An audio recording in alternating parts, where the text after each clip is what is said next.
For many of us, video games were our first introduction to the magical digital world. They were our escape from reality, our refuge on days when our parents didn't let us go out to play. They were also in many ways essential in developing creativity and problem solving skills. Yes, video games actually help your brain develop. This magical world has turned into a full fledged industry now worth almost 300 billion US dollars. In India alone, this industry is set to employ over 40,000 people by this year. But this world of video games works on an assumption that most players are boys. Welcome back to Revolution Read On, a daily podcast where we break down one story from the world of business and finance. Click on the subscribe button to never miss an update from us. Here's your story for today. For some strange reason, we have stereotypes about the kind of toys girls and boys should have. Girls get the dolls, while boys get the cars. Girls get the kitchen sets, while boys get the video games. And there's no sound basis for this discrimination. Women love playing video games just as much as men. In fact, female gamers now make up 45% of the global gamer population. And this number would be higher if we actually made gaming a better experience for women.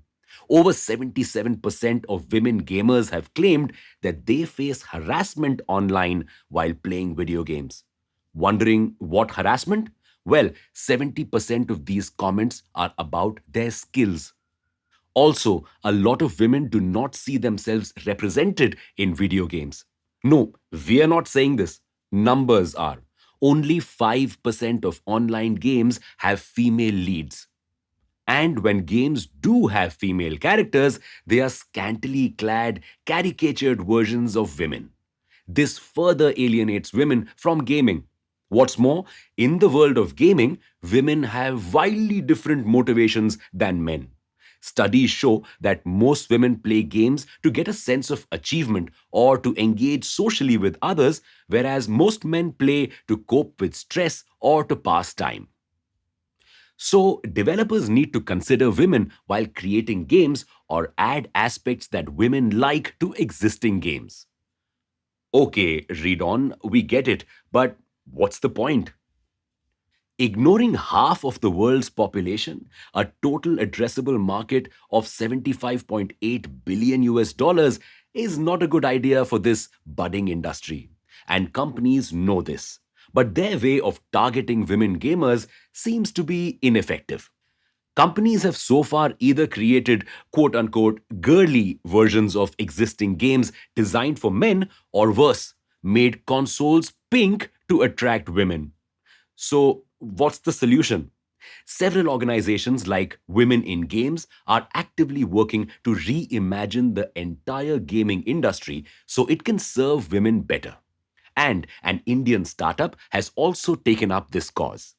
Tutti Frutti Interactive, a game developing company, is focused on creating exactly the kind of games that women want, featuring immersive worlds, emotional storytelling, interactive elements, and a social aspect. Their goal? To become the first female focused gaming platform in the world. Supported by Google and Unity, this startup has been ranked as the top 25 investable startups by Invest India. Okay, but how big is the market for the games it is making? The interactive video game market is growing at a CAGR of 40% each year and has a total addressable market of 5.9 billion US dollars. Plus, evidence shows that men also like interactive drama games, so these video games will not alienate half the population like most existing games. But Tutti Frutti is not the only company in this space. It does have a few competitors that make similar interactive drama games like Wooga, Whale App, and others. However, Tutti Frutti is the only company focusing exclusively on female gamers' needs. Wondering how exactly Tutti Frutti accomplishes this and what are its future plans? Join us for an Insider Insight session with Tutti Frutti's founder Ajish G. Habib on May 7th at 7 p.m. Thanks for listening in. Make sure to follow this podcast if you aren't already. We'll be back tomorrow.